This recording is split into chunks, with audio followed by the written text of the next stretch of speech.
So good morning again and welcome to PIDC with our webinar on this morning, Understanding the Federal HUBZone Program and Value to Contracting. We are fortunate that, as I said when we first started today, we're very fortunate in Philadelphia. I'm going to ask everyone who is not speaking to please mute.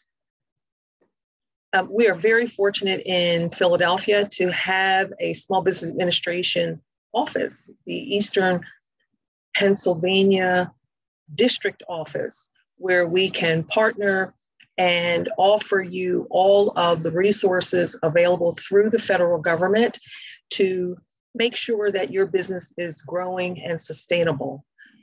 We have had the pleasure to work with today's presenter, Jennifer Tilden, for several years now. I will tell you, Jennifer is a hoot. Jennifer is a hoot. You will see in the presentation, but don't miss the substance of the information she is providing. She is one of the absolute best at what she does. She's been a contracting officer with the federal government for years. She's a specialist in contracting. She is a specialist in networking. And so whether it is information and contacts that you need here in this area or any place across the country, Jennifer is the person. She is responsible for making sure that all diverse groups take advantage, know and take advantage of all of the opportunities in the federal system. She's been doing this a long time. She's served in the military purchasing arena overseas. And so she has been in the federal procurement system for many, many years. And sometimes there just is no substitution for experience. So you kind of know what to do, how to navigate. And so it is my pleasure on today to again welcome our friend and partner, Jennifer Tilden, who will also be our presenter on next week. So make sure you go to PIDC's website and you sign up for next week, which is part 3 of this 3-part series. So she's going to talk today about hub zones, which has been like an elusive concept. And she will tell you, I'm going to say it first, but Pennsylvania and Philadelphia, we have some of the lowest participation in the HUBZone program. And so we want to make sure you understand what it is, that you no longer miss the opportunities that you've missed out on. So you'll hear that. And then next week, we will conclude our 3-part series. And Jennifer's going to come back and she's going to talk to you about getting federal contracts, how you navigate that system, how you get started, and some of the nuances and tips to being a success. And so with that, Jennifer, I'm gonna mute myself and turn my camera off, and you take it away.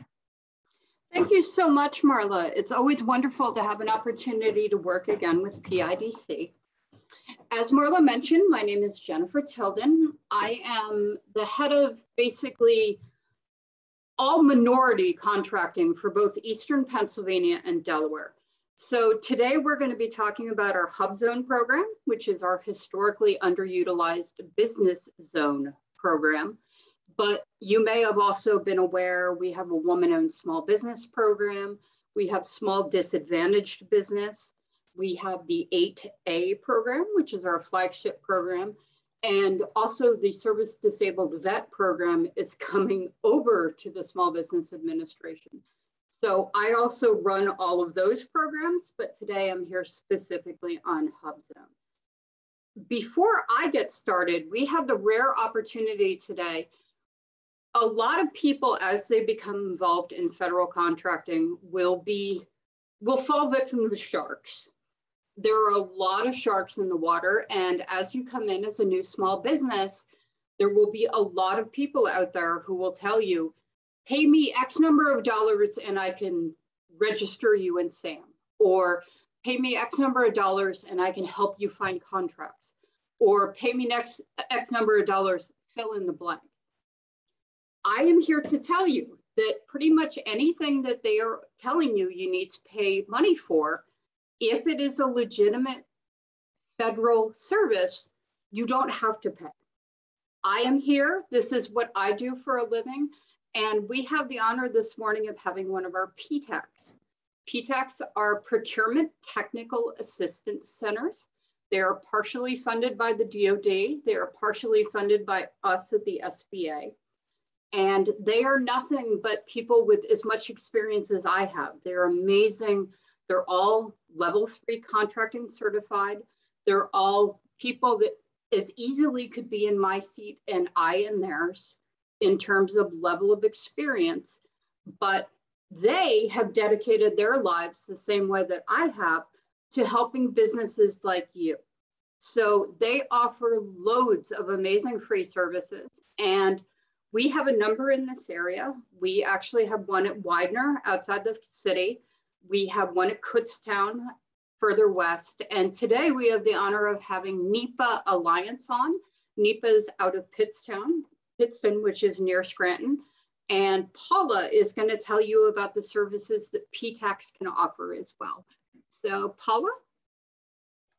Thank you, Jennifer. Thank you for inviting us to speak a little bit. As you said, PTAC, Procurement Technical Assistance Center, we were established by Congress in 1985, administered by the Department of Defense. And we also work with, receive funding from the Pennsylvania DCED, where we're able to help small businesses who want to sell to the state government.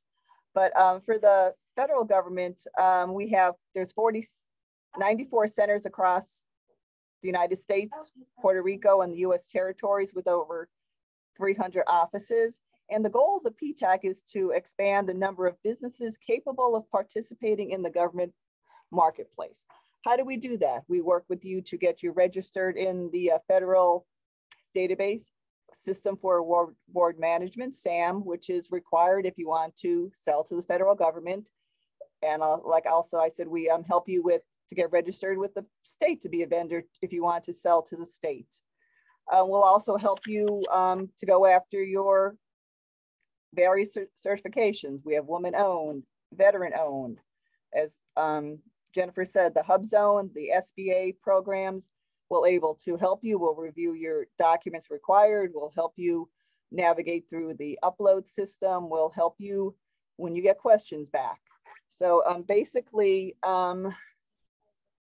we also do help you with your bid proposals. We have a service that we offer free of charge. It's a bid match program. It's a web crawler. We take your keywords, we take your NAICS codes, and we scan the federal databases, the state databases, and we find solicitations that match what you do.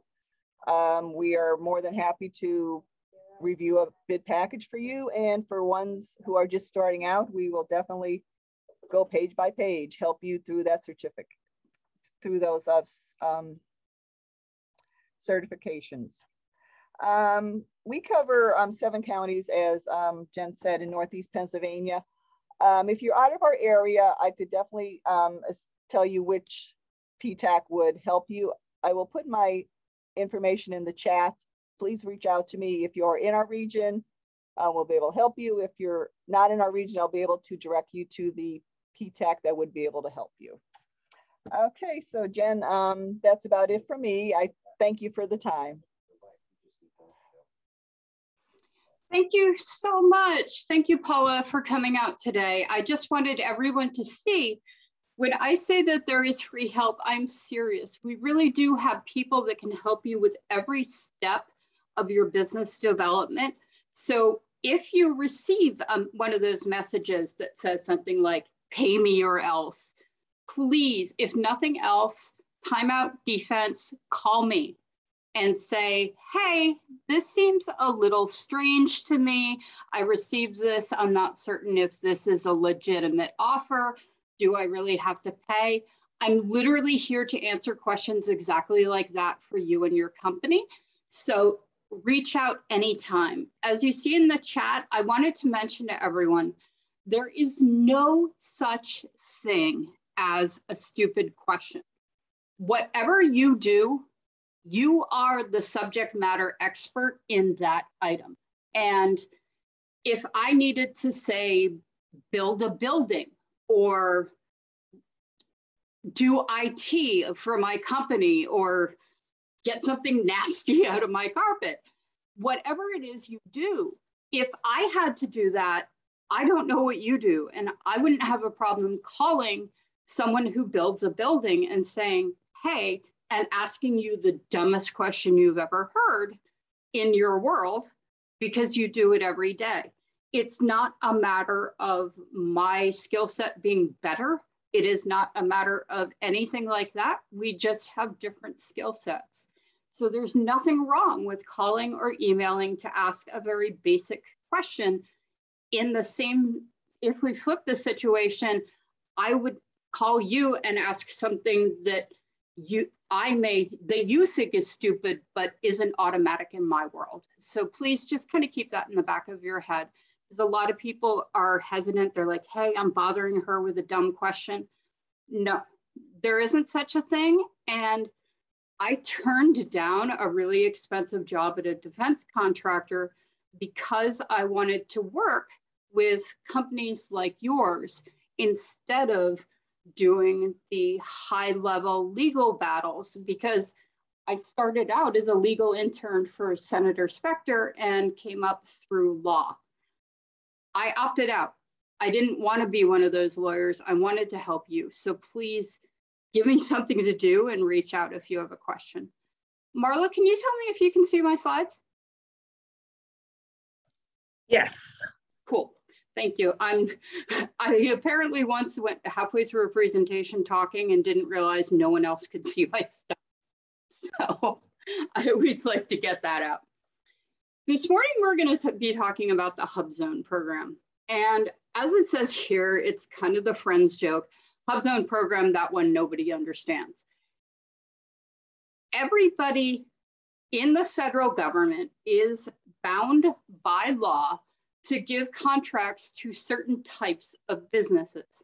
Those are called set-asides. And basically the idea behind a set-aside is the federal government has realized that there are types of people that have never had fair chance to get contracts from the federal government, to get capital, to get education opportunities maybe, but there are certain groups that just have not had a fair chance. And there are a number of them that are based on minority status, things like 8A, want to know if you're a typical minority or if you have a special case.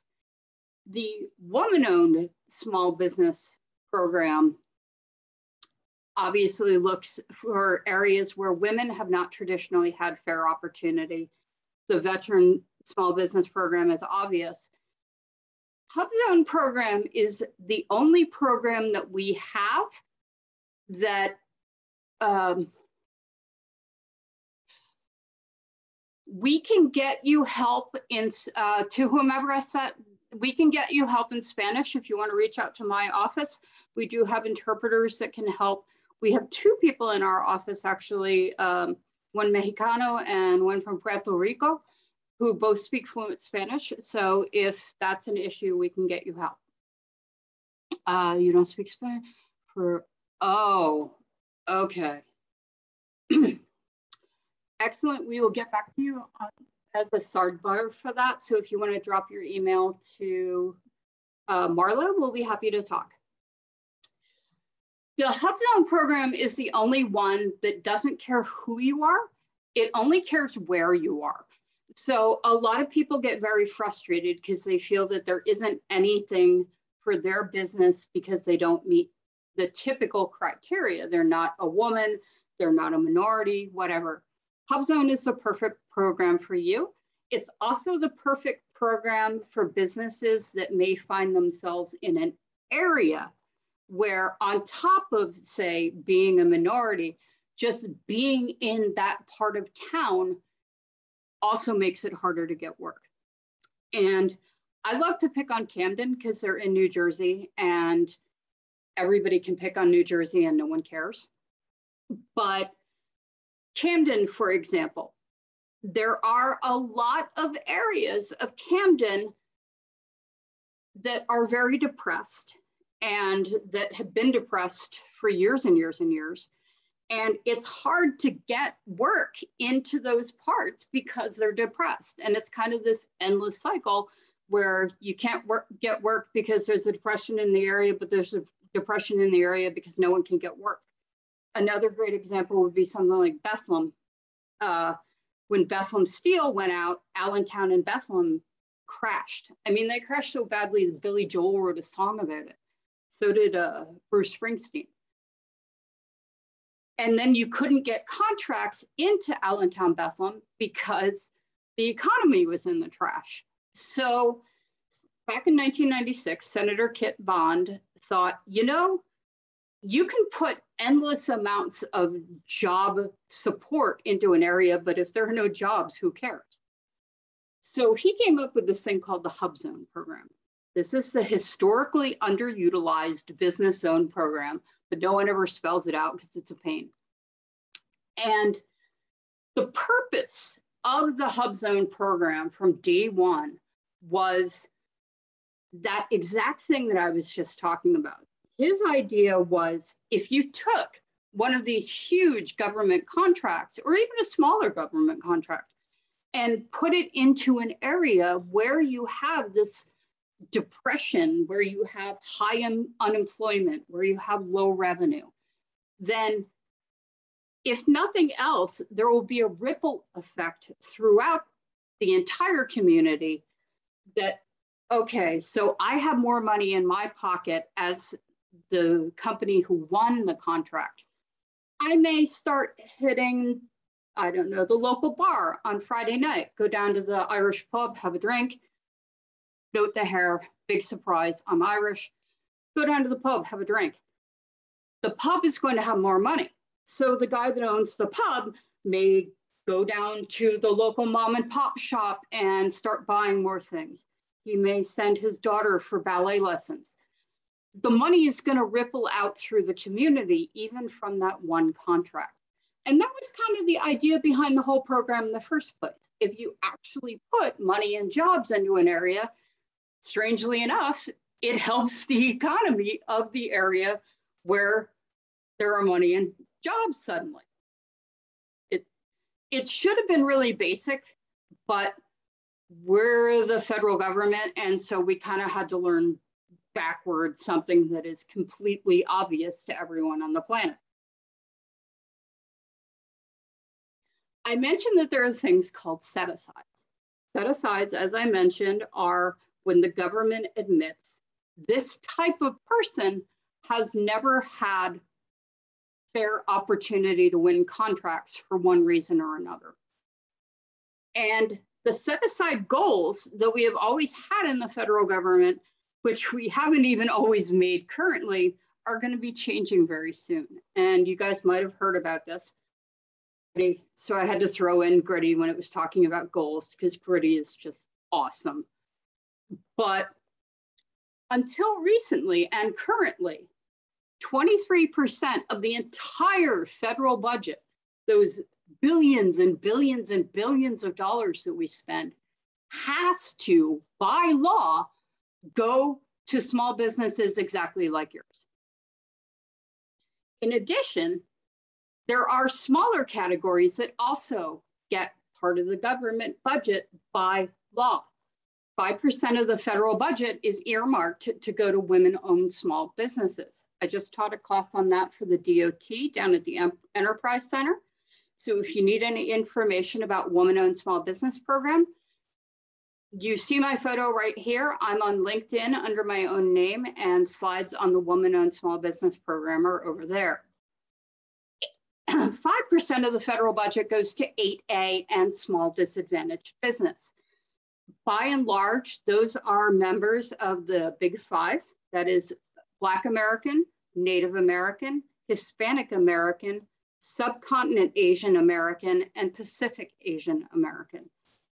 If you are any of those POC, then there is a portion of federal contracting set aside for you, because the federal government admits that people like Native Americans or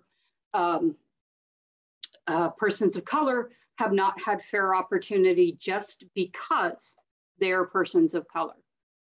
3% of the federal budget is earmarked for service-disabled vets. Will there ever be a webinar for SDOVBOBSB? Marla decides the webinars that are done for PIDC. So if that's something you're interested in, reach out to Marla.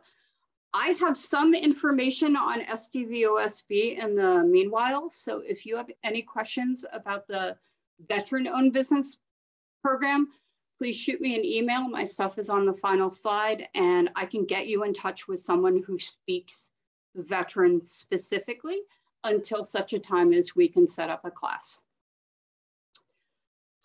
Absolutely. Thank you for your service, sir. 3% of the federal budget is also earmarked for these HUBZone businesses. And those are the ones that I was just talking about. Again, these are the ones that don't care who you are. HUBZone doesn't care if you're an old white guy. You can be anything. You could be an old purple woman, whatever it is.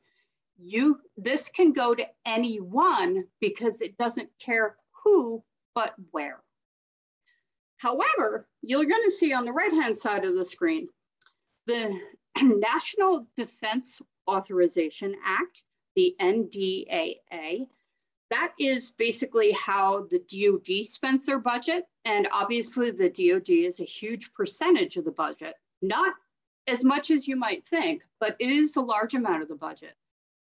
The NDAA in 2022 has suggested that we increase all of our small business goals. And the increased new goals are on the right hand of the screen. You'll see we're doing a little more for small business, a lot more for the minority business contracting, some more in woman-owned small business, some more for vets.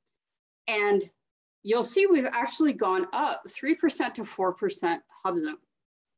And that doesn't sound that big. However, you have to think that anytime that the federal government is talking about money, we have a ridiculous idea of what money means.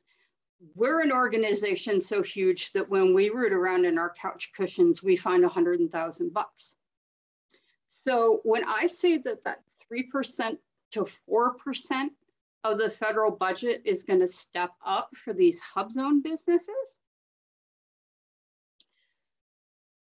here is an idea of the total contract dollars just in this area.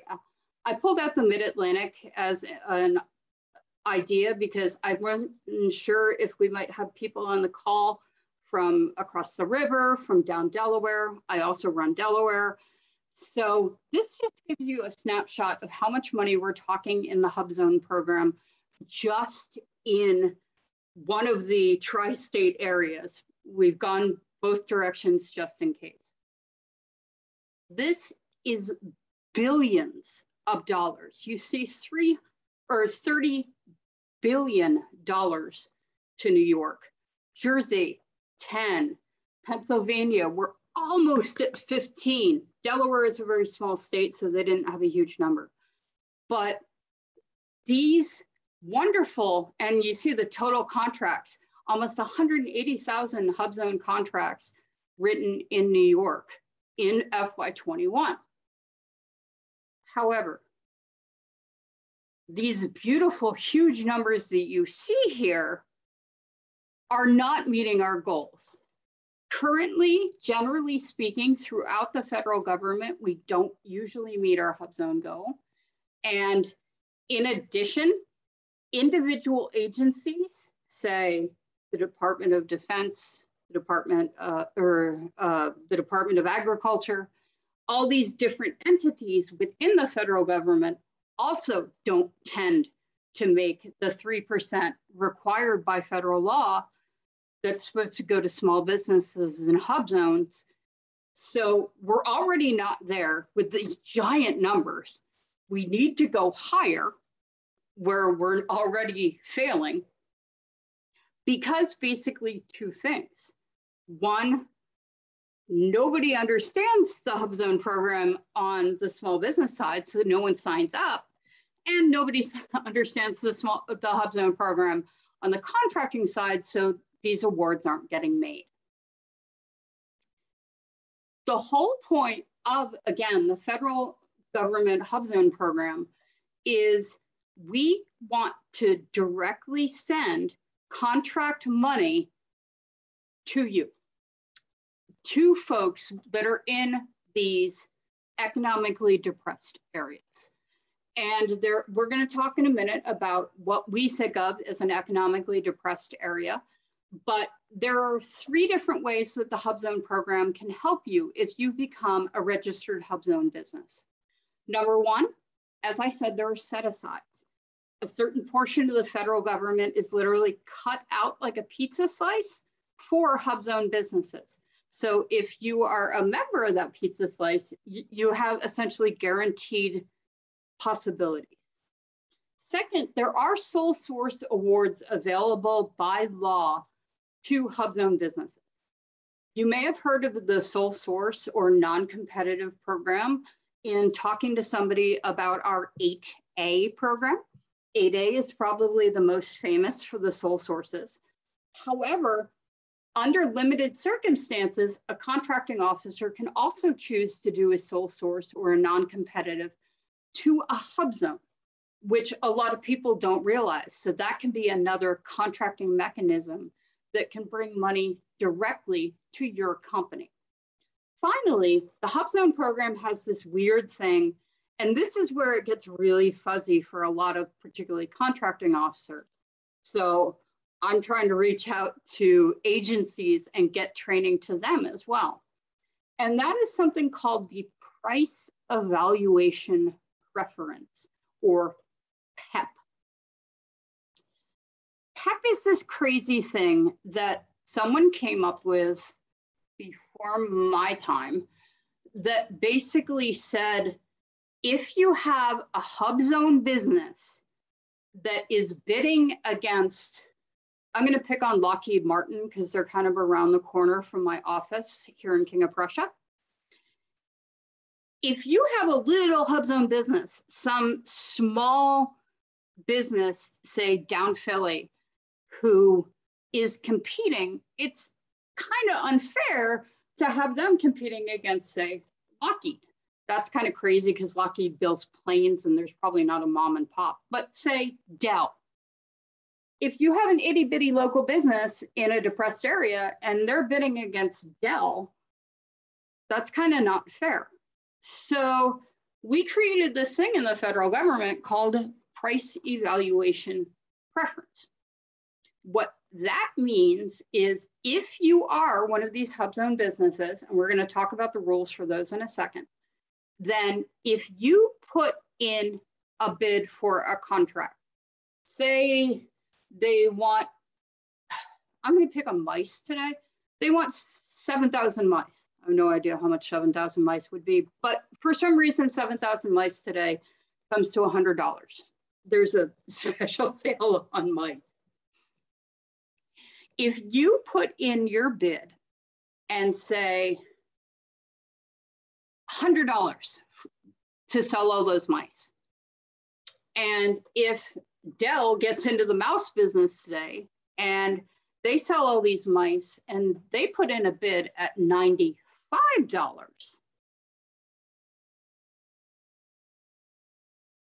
you will win if you meet all the other requirements, because it takes a 10% buffer between the two prices. And if after applying the 10% preference, the large business is no longer the lowest, the HUBZone will win. So it sounds really crazy in my explaining it. I'm not great at math. If I were great at math, I would be a forensic pathologist, not a lawyer. But you can see the math up on the screen. It basically comes down to, if you as a HUBZone business are competing against any other than small business, any large business, then there is this buffer that even if you come in a little higher, we recognize that it's more important to get money to hub zones and pay a little more for the mice than it is to make this slightly cheaper contract. However, if you are a hub zone and you made that same bid at $100, if a small business of any type, that's woman-owned small business, service disabled small, just the normal small, if a small business comes in lower, there is no price advantage preference applied because we won't take money out of a different small business's mouth. So the PEP only applies if you're a hub zone bidding against a large. That's as ugly as it's going to get. And I try to put the mouth up front and put the boring, horrible stuff up front so that you can see an added benefit, but the basic rules. Hub zones are located all over the United States and our territories. I always mention Guam, which is a hub zone, partially because they are in the middle of nowhere. And just getting stuff to Guam costs a ridiculous amount of money. And as you see, my friend in the corner, Snack, there are a ridiculous number of something called green snakes in Guam. And that makes it even more difficult in Guam because it's overrun by snakes. Between being in the middle of nowhere and being completely overrun by snake, Guam is a hub zone. They're a hub zone based on just being so far from everywhere and overrun with snakes. More locally, you're gonna look at one of two types of things because there are places that are always hub zones. Indian land is always a hub zone. And I know it's Native Americans, but we do still call it Indian land, unfortunately. If you have a res, we don't have any in the state of Pennsylvania, any res is automatically a hub zone. Any former military base is automatically a hub zone under what is called BRAC. Some folks might remember BRAC from a few years back. That is the Base Realignment and Closure Bill. There were some BRAC casualties in our area. Willow Grove Naval Air Station out in Willow Grove got BRAC'd. Fort Monmouth, New Jersey was shut down and for all intents and purposes sent down to Aberdeen Proving Ground, Maryland. That's a BRAC. There have been some BRACs down Philly. If there is a BRAC where the federal government closes up a post and walks away, obviously suddenly no longer having soldiers, sailors, airmen, whatever the classification is, taking an entire base out of the economy of an area is catastrophic in most areas. If you think about places like Norfolk, Virginia, most of the economy is based on the Norfolk Navy base. So because we realize if you pull a base out of an area, it can crush the local economy, any BRAC'd base automatically becomes a hub zone because we know we need to get money back into that black hole left by the base. There are qualified disaster areas that become hub zones. I know it's been a number of years now, but unfortunately it's kind of a high point of disaster, so to speak. Sandy. Hurricane Sandy created hub zones in places like Point Pleasant because if you turned on the TV, you literally saw the entire boardwalk in the sea. I mean, people may remember seeing the actual roller coaster from Point Pleasant was in the ocean. And obviously, if you take all of the boardwalk economy out of a boardwalk town, that's going to leave that same vacuum that you have if you take a base out. So places like the aftermath of Sandy, the aftermath of Katrina, the aftermath of some of these catastrophic fires out in places like California, that natural disaster can leave that same vacuum that you see when you take out a base. So an area can become a hub zone because of a disaster.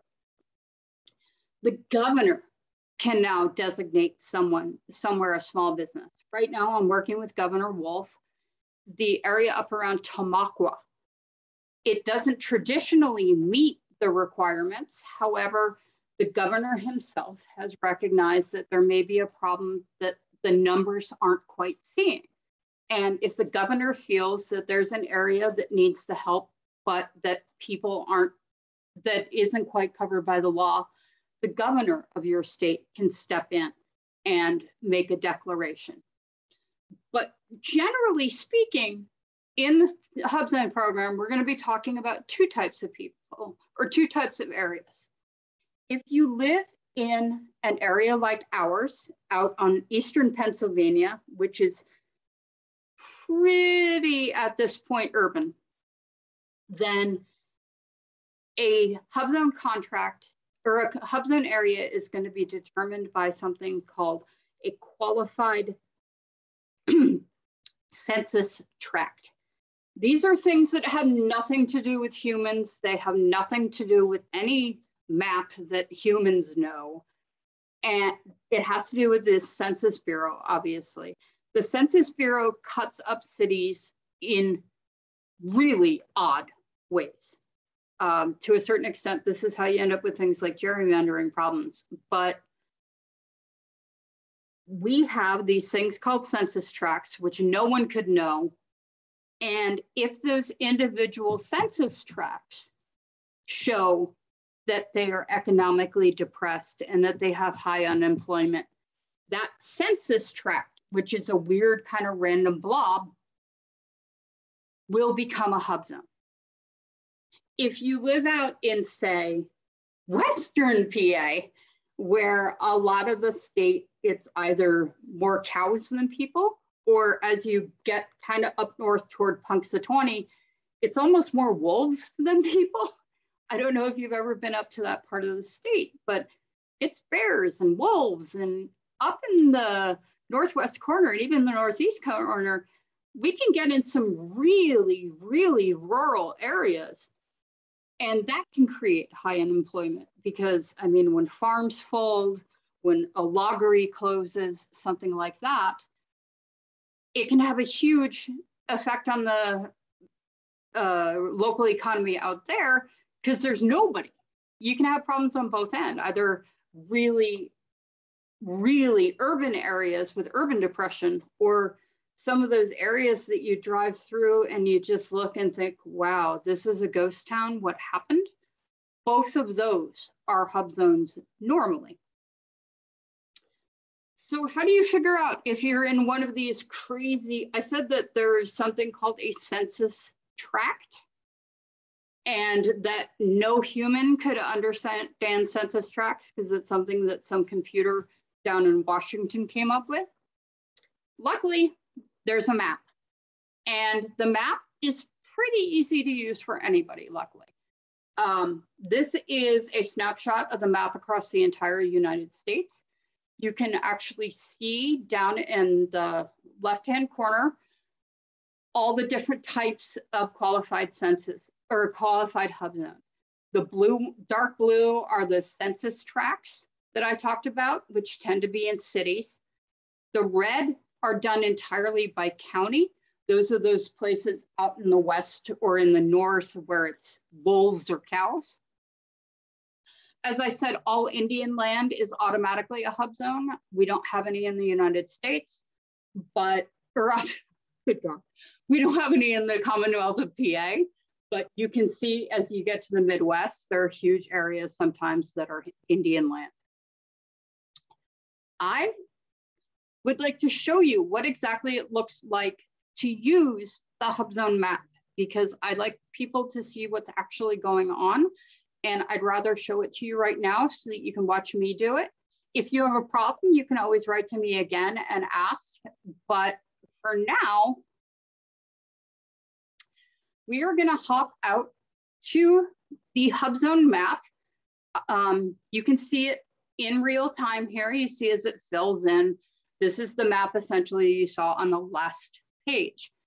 would somebody like to give me your business address, preferably probably down Philly, to wonder whether or not they might be in one of these areas? Again, I said that they are generally areas of high unemployment and low revenue. If you think that you might live in a neighborhood like that, got one. Thank you. Thank you, Ms. Paul. We have 52766 in Philly. So I am gonna take this,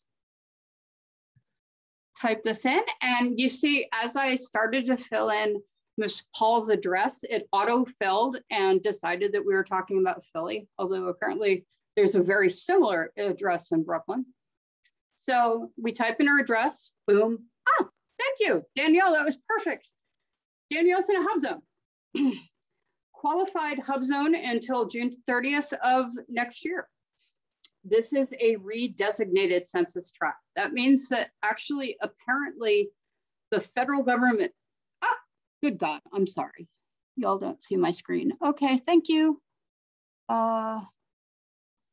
New share. Can we see the map now?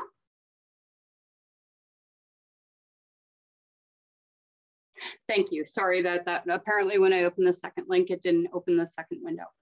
Okay, right here, you see that Miss Paul, I don't want to call her Danielle without her permission.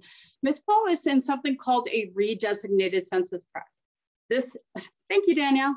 This tends to suggest to me that the federal government thinks that her neighborhood is on an upswing. Gentrification, something like that. And here is the exact example about what I said about census tracts having nothing to do with human beings. So look at this crazy map. You'll see that there's like a little point up at the top in the left up Ogons where it's like 4 blocks wide. Over here to slightly to the right of where Danielle is remains a hub zone. However, Danielle's area is going to be phasing out of the hub zone program. We'll talk about how that affects her. Do you need to live or work in a hub zone to be part of the program? Kind of both. We'll talk about that in 1 second. That's a great question. It's not you, but it's your folks. So we'll answer that in 1 second. But you can see here, there's another neighborhood down in the lower left-hand corner in Ogons, where just that little hatched area, again, that one's dropping out of the hub zone program because when we did the census numbers decided that that itty bitty neighborhood over by Widener Place, that neighborhood is on the upswing and that they don't need the help anymore. So we're pulling out that ridiculously tiny neighborhood over in Ogons. You can see as you go south on the right-hand side that it's coming out of only playground in that area is apparently coming out of the hub zone program. So currently Danielle is in a hub zone. Her location is in a hub zone until 2023. It may have something to do with Hurricane Ida, actually, you can see over on the side, but we go through and we see she came up green. I am gonna throw in my office here in, oh, we got another one. Let's try yours instead. I'm gonna copy unique properties. But just because I know this one will come up wrong, 660 American Avenue, King of Prussia, this is my office. We are out near the Valley Forge Casino. I put in my office because I knew that we are not. If you are not a hub zone, this is what happens. It'll come up with just a gray, not qualified. So it is really easy to use once you put in your address. If you put in, I have uniques here. Here's Allegheny Avenue. And we have another qualified hub zone. Boom.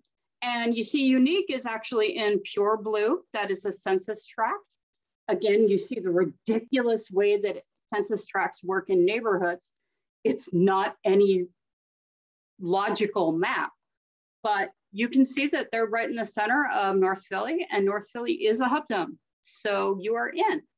And you can just put in these different ones and see what your business comes up.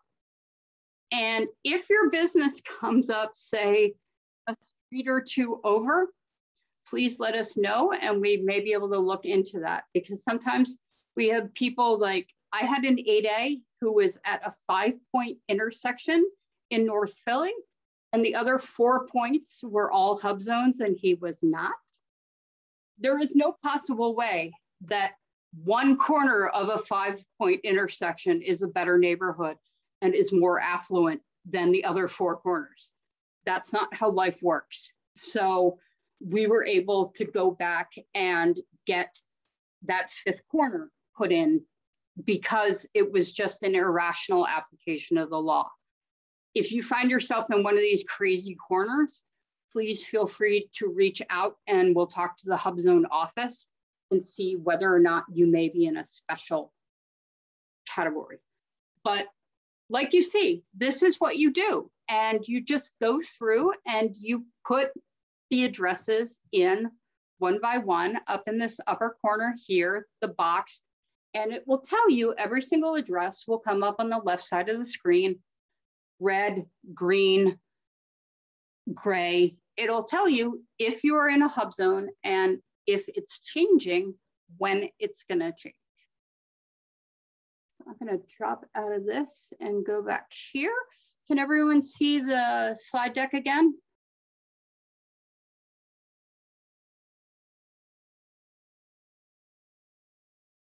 Thank you.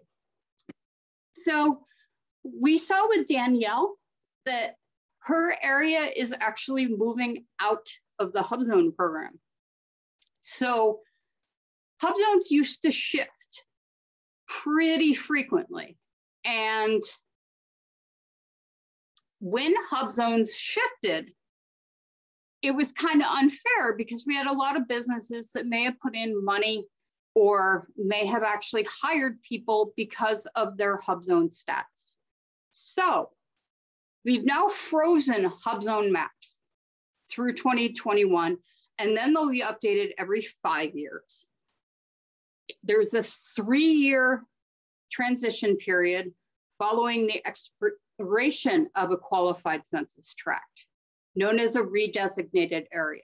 And that's what we were dealing with Danielle. Her area used to be a hub zone and no longer is. So that's a redesignated area. If you purchase a building or enter into a long-term lease, you can keep your hub zone eligibility for 10 years, even if the hub zones move and your building drops out of hub zone. Because that was also one of those things that was really unfair. If you had somebody in an edged neighborhood like Danielle, who had put in all the money to acquire a location and then had the hub zone move, that's kind of putting you up a certain creek without a paddle. So we changed the rules. And now if you buy a building or if you commit in the long term to being in a hub zone, it will freeze your map despite what happens to the map around you, which is awesome for people that had perhaps put in a lot of money and then found themselves in the wind. And 70% of opportunity zones are located in hub zones. So we're actually trying to work into the opportunity zone program as well and get help into there. How do you become a hub zone? And somebody had asked this a few minutes ago. They asked whether or not it had to do with where your business was or where you lived. It's kind of both. First of all, to be a hub zone business, it is the historically underutilized business zone, but I am the SBA. We are the Small Business Administration. So you have to be small.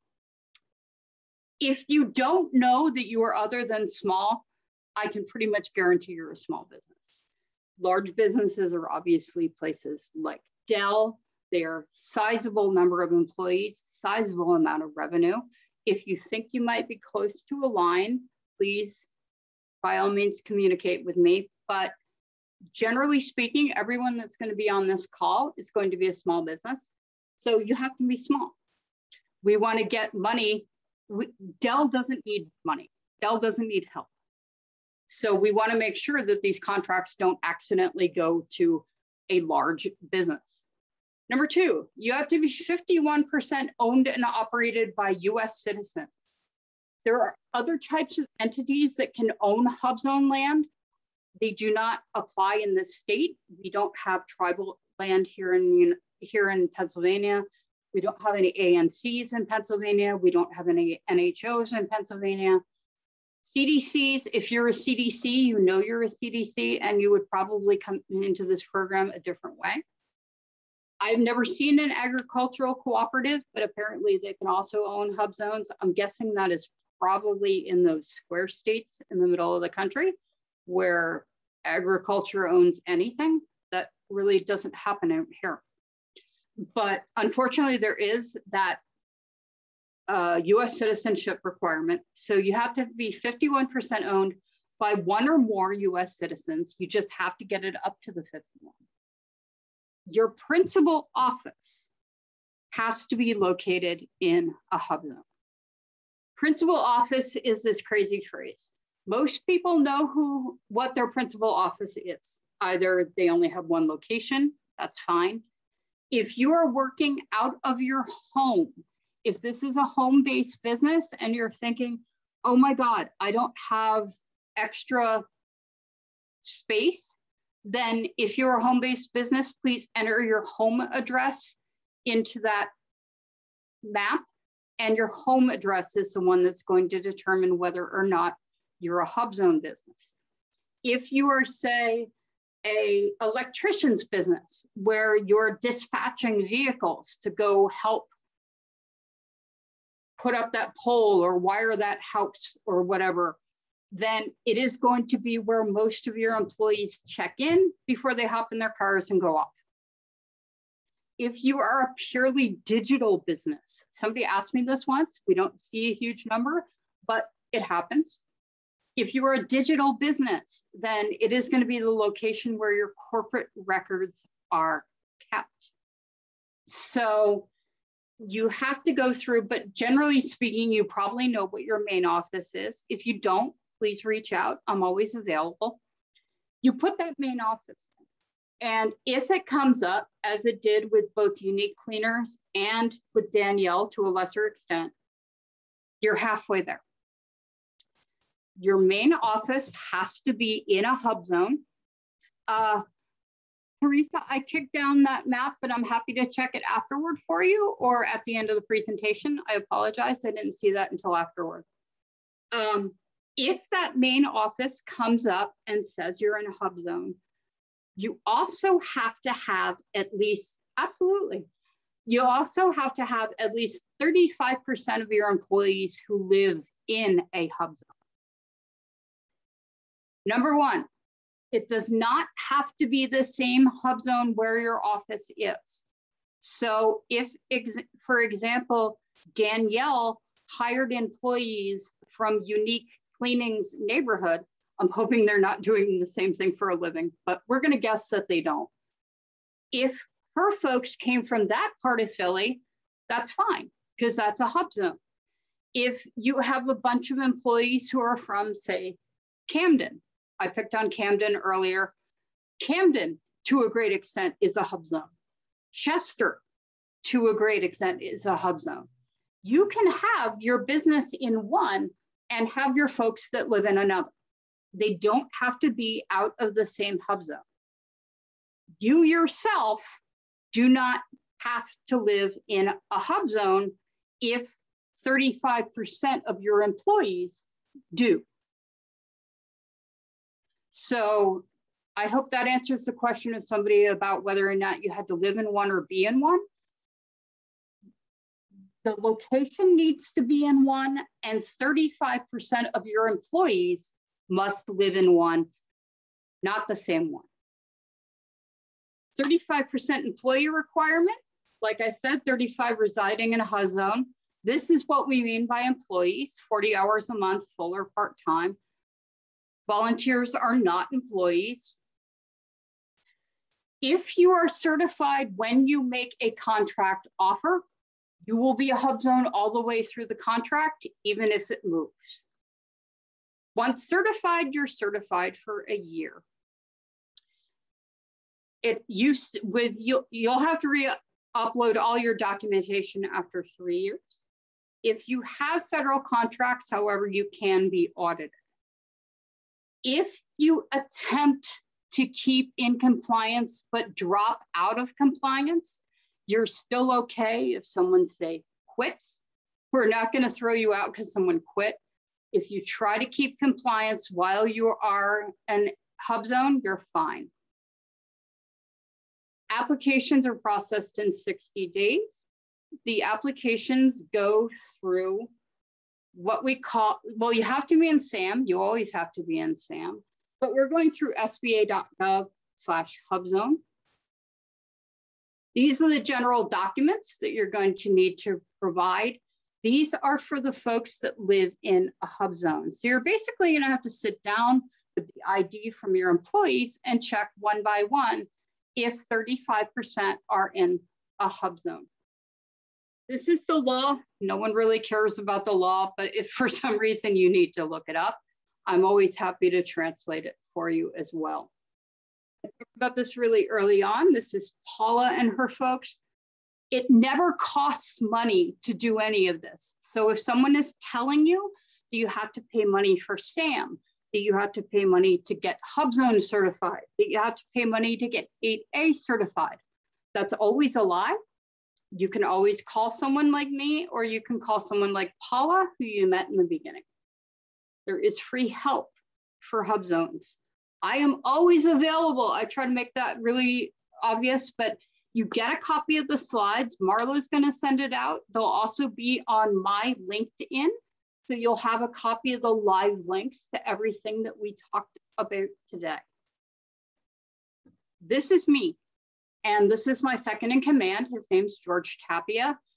We are available to talk about anything in the left-hand corner at any time. But this really just is a matter of hopping into that map and typing in addresses and making sure that you have that 35%. With that, I am actually done. Thank you so much for coming out today. I apologize that I ran about a minute over, but I am happy to answer anyone's questions. I can stay around for a few minutes. And thank you very much for coming out this morning. And thank you very much, Marla, for having us out. Jen, it is always a pleasure to work with you. It's always so informative, and people find out information that they don't know. Like the last thing you said, there's never a fee to get this information. So if you are on a website and someone is trying to charge you for this information, please don't. Please don't. So many people do. Danielle is asking if you're going to send the slides, Marla? We will send the slides, and today's presentation will be on PIDC's website. So both are good. So you get the chance to look at the slides at your leisure, but also what you don't get out of the presentation is Jen's ad hoc comments. And so it makes sense for you to have both. Have the presentation, the PowerPoint presentation, as well as re-listening to the replay, so you get to hear everything that Jen said. Any questions? It is 11:31. We want to honor our time. We thank you for participating today and your interest in HUBZones. We hope that this has clarified some information for you. We would love, love, love to see more Philadelphia businesses get certified for HUBZones, take advantage of the program, and see your company grow.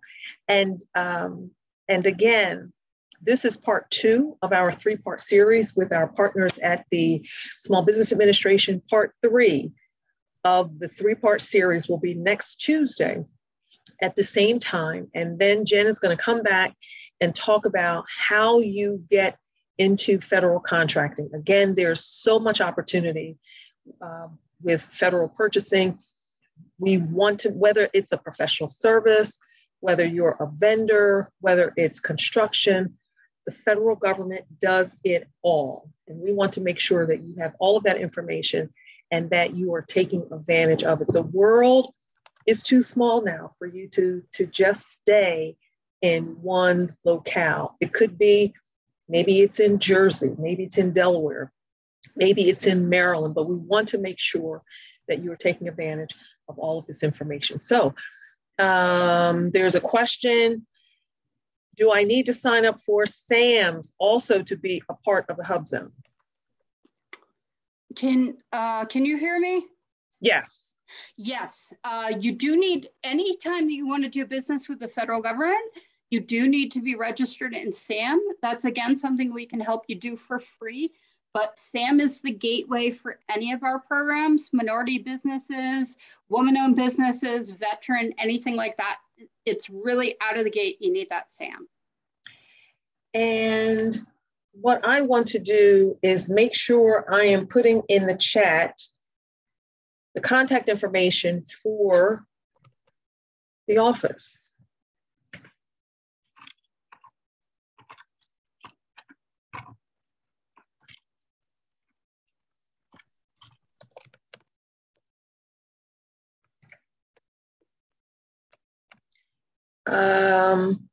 So here we go. In the chat.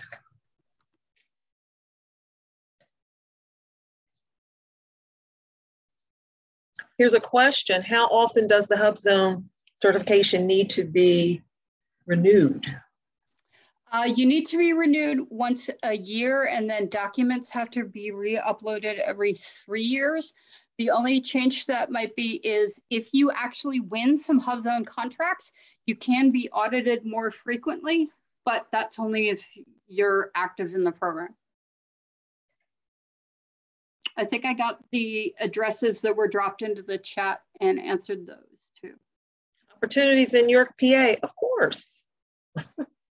There are opportunities everywhere. We actually have a secondary office out in Harrisburg. So if you're out mid-state, you can always contact me and get information about Solomon in our Harrisburg office as well. They're pretty close to the Scottish Rite Cathedral in Harrisburg, if you know the area. And Solomon was on our webinar last week. So Solomon Wheeler, who manages the Harrisburg office, is actually from Philadelphia. So we are very happy and to have someone who knows Philadelphia and he knows Harrisburg and everything in between. Also, we encourage you to make sure you are going on social media with SBA. So here you can find them on Twitter. And I gave you the address. I'm going to give you the link. Also, want to make sure you're taking advantage of all of this great and free information. Knowledge is power. Knowledge is power. And the thing that keeps us back is sometimes we don't know what we don't know. And so getting the collateral, Aaron said the problem he has as a small business owner is getting the collateral to invest in our businesses so we can apply for these opportunities to succeed. And I would suggest, that's a financing question. And I don't speak banker, but I can get someone in your area.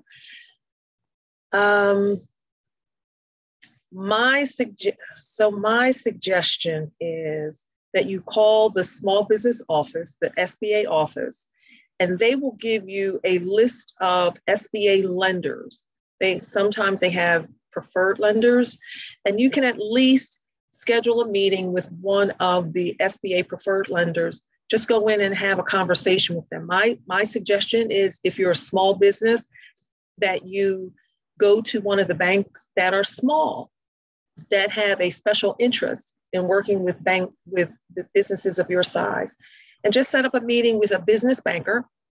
And that's what they're called. There's business banking, and then there's commercial lending. For most small businesses, their revenue has them with a business banker. So you want to talk to a business banker at one of the SBA preferred lenders and talk about how do you start to gain the collateral that you need so you can pursue these opportunities. Access to capital is always, always important. And it is really important to be able to have a traditional relationship with a bank. So the SBA is a great resource in identifying SBA lenders that are all bankers, but you specifically want business banker, and just talk about what your needs are, and they will tell you what you should work towards. I hope that's helpful. A few more messages have come in. SBDCs absolutely can be a great resource for preparing for a loan. Here in Philadelphia, we have the Temple Small Business Development Center. Let me see if I can get that information really quick.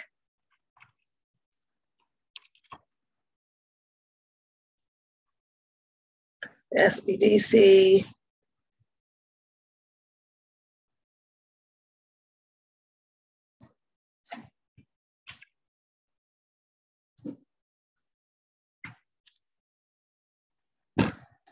I just put in the chat the link for the Temple Small Business Temple Small Business Development Center.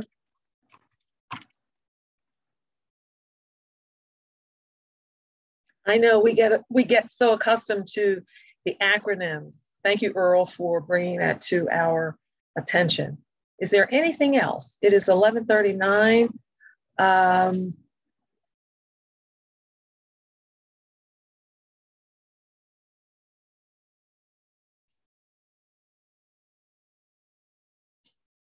And we're trying to help Miss Senora Pagan with the language to make sure that she's getting it. And the SBA has Miss Wilma Bonilla Oliver, who's fluent Latina, who is fluent English, fluent Spanish, who will be an incredible resource for you. We actually had her present at one of our webinars for Spanish-speaking entrepreneurs. So it's very, very helpful. Also, we encourage you if you are Spanish speaking, as and English is your second language, PIDC also is hosting a series of Spanish speaking webinars. And our next one is this Thursday. And we will have presenting Senor Javier Mojica of the City of Philadelphia Department of Commerce, the Office of Business Services. And he will talk to you in Spanish about all of the services that small businesses can get by working with that office. What else? I want to make sure that we get through all of this, answer your questions. I know Jen said we've been speaking government too long. Does the work do the same thing? Women's Opportunities Resource Center. Some of that they do. My suggestion, though, is, as Jen said, I would first direct you to go to the Temple Small Business Development Center, because it has a very comprehensive inventory of services that it can provide. The Women's Opportunity Resource Center is what is referred to as a community development financial institution. So they can provide loans, and they have some SBA loans. But in order to get a more comprehensive inventory of products, I would first suggest that you go to the Temple Small Business Development Center, and they will also refer you to other lenders. Let me see what else we have. I think that's it. So one new message has come up. Aaron says thank you. Thank you to everyone who has joined us on today. Again, please go to the PIDC website to see all of the upcoming webinars. For some of you, there have been so many people on this call who I recognize, and it's been 2 years since we've seen you face-to-face. PIDC is still not fully face-to-face. We're only open for staff. But one of these days we'll start opening again face-to-face. But one of the nice things that has happened with the pandemic is we have learned that we can still move forward with webinars and information, and those persons who would not be able to make in person don't miss anything. So we thank you again. And as they say in church, if all hearts and minds are clear, this is the benediction, and we will see you soon. Take good care. Bye.